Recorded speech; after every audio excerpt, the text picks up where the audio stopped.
importantly than any of what I will say over the course of the next hour, is that as much as I am heartened and humbled by the opportunity to come before you and to share some thoughts about race and racism in the modern era, I think it is incumbent upon me, as it would be for any aspiring white ally in this work, to point out that the real work, both on this campus and in this town, and throughout the state of Vermont, and indeed throughout the country that we share, is the work that is being done every day, not by me, and frankly, mostly not by people like me, but by the folks of color who labor often in complete anonymity and obscurity to undo systems of racial oppression, and who do not get to speak to 800 colleges over an 18-and-a-half-year period, and do not get to speak in thousands of communities and to hundreds of thousands of people every year, and do not get book deals, and do not have hundreds of thousands of eyes reading their blog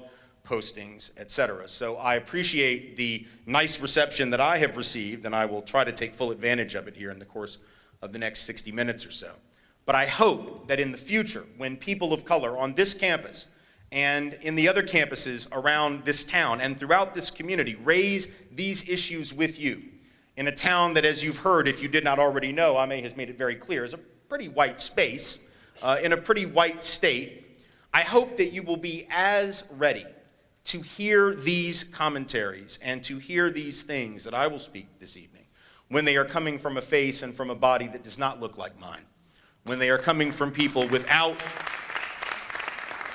the level of presumed authority and legitimacy that I carry, not because I'm any brighter, not because I have researched the subject anymore, and certainly not because I know it intuitively any better, but simply because I am white and I am male and I am college educated and I am straight and I fit the aesthetic that is needed by some, apparently, I gather, to be able to hear these things. And so I will continue to do my part, but I hope that we know that we will not have arrived at that place called post-racial, or more to the point, post-racist, until these very same truths can be spoken by black and brown bodies and received just as well. Perhaps the most brilliant writer ever to set pen to paper, James Baldwin, not only in this country but any country, said a lot of things about race that you ought to know, but one thing in particular I think especially relevant for this evening and for really all the work that I do. He said this, and he said it in 1965 in Ebony magazine, in a special issue of Ebony that was actually talking about the white problem in America, right? Because as I may mention, we normally think of race as a black and brown problem, but Ebony that year flipped the script on that normal narrative and said, no, actually, we're going to examine whiteness and the problem of whiteness. And they had Baldwin write an essay. And in his essay, he said, among other things, the following. He said, people who imagine that history flatters them, as it does, indeed, since they wrote it, are impaled on their history like a butterfly on a pin and become incapable of seeing or changing themselves or the world. This is where it seems to me the vast majority of white Americans find themselves impaled.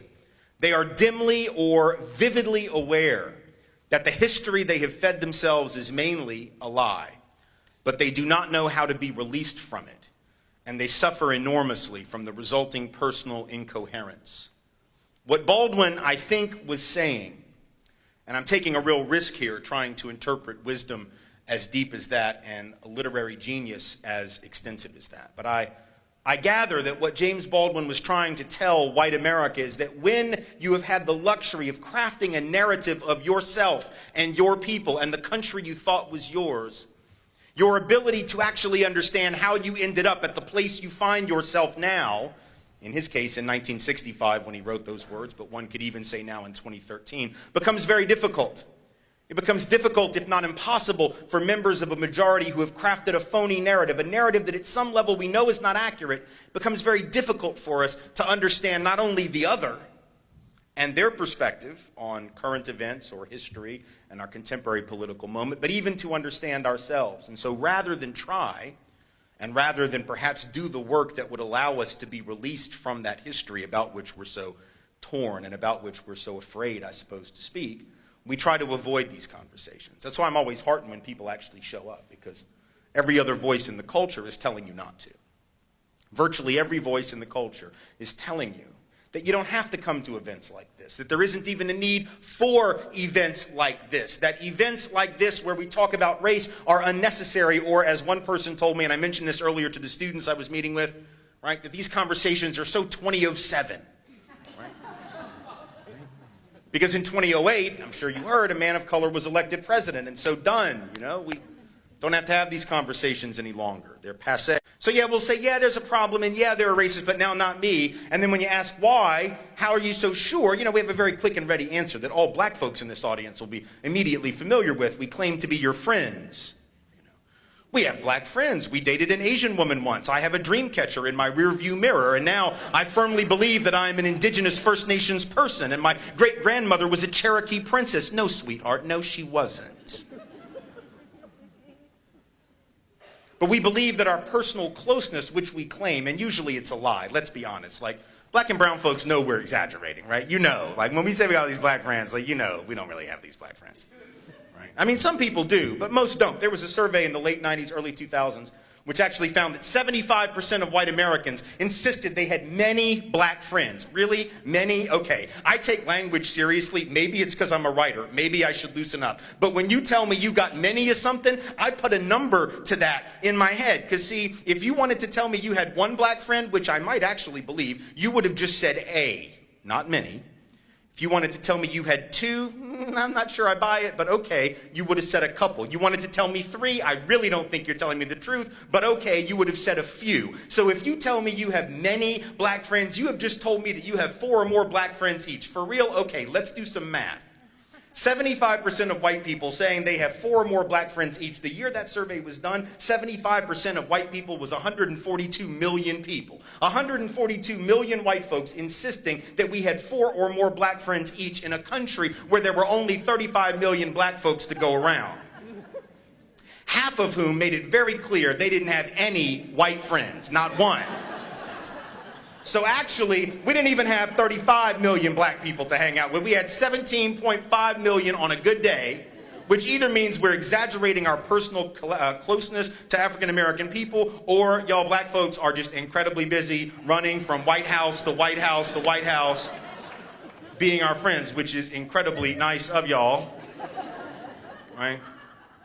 But if it's true, then we really got to stop all this stuff about how black folks are taking all our jobs, because how in the hell would you have time to take even one job if you're being busy being our friends? Like, that is just inconsistent. I just want consistency in my racism, that's all. It's just, I don't like moving targets, that's my thing. About the labor market for a minute, just to get an idea of what I mean. Let me give you 2 statistics, and then I want to ask you to consider what they mean. And then I'm going to tell you what they mean. So, it's not like a quiz. I'm going to tell you if you don't figure it out. But you'll figure it out, right? So 2 pieces of data from the Labor Department, both of them very recent. 1, African Americans with a college degree are almost twice as likely as whites with a degree to be out of work. Latinos with a college degree, 50% more likely than whites with a degree to be out of work.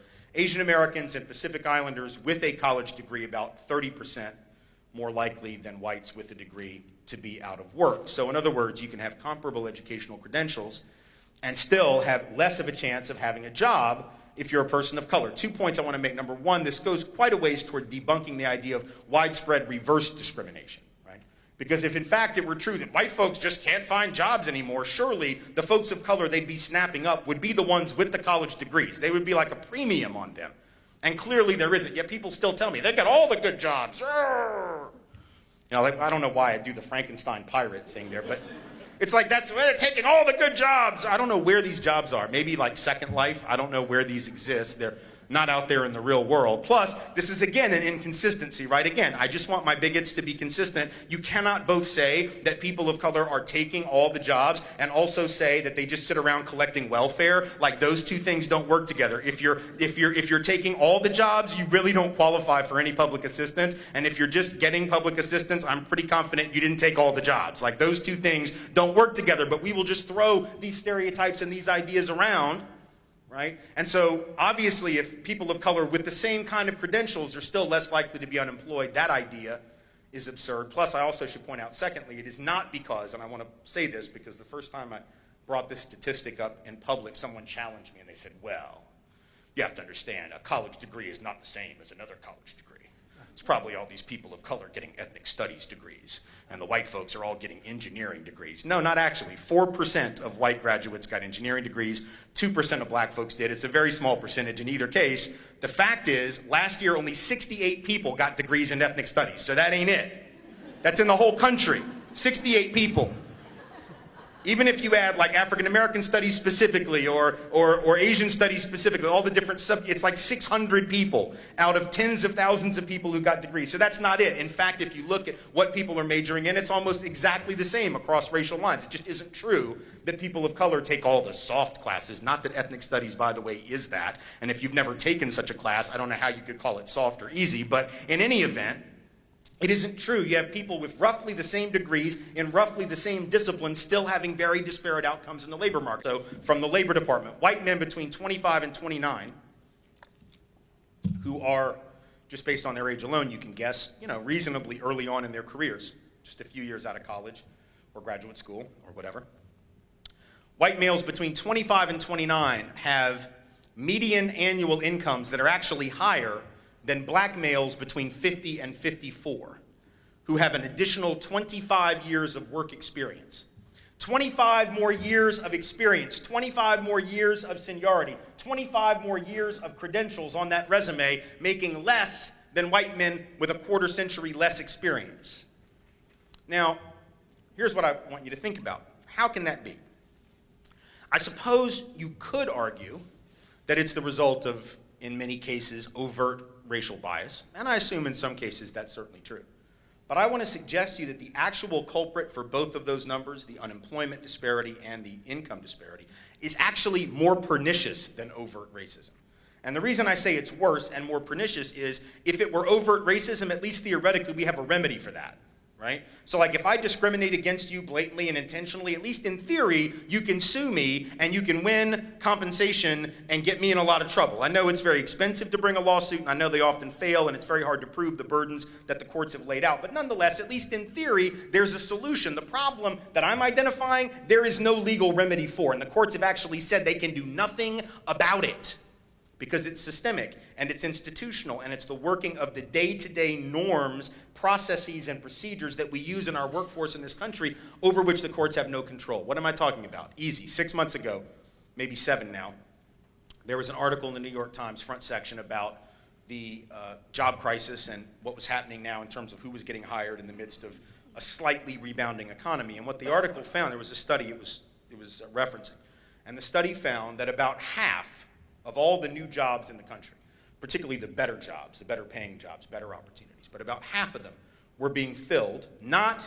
because of an open competition that the most qualified person got the gig, but because the person who got the gig knew someone who already worked at the company and they put in a word for them. In other words, it wasn't just old boys networks in the abstract, like, oh, I know somebody who knows somebody who knows somebody who will put in a good word. No, I know Jim in accounting, and Jim put in a good word.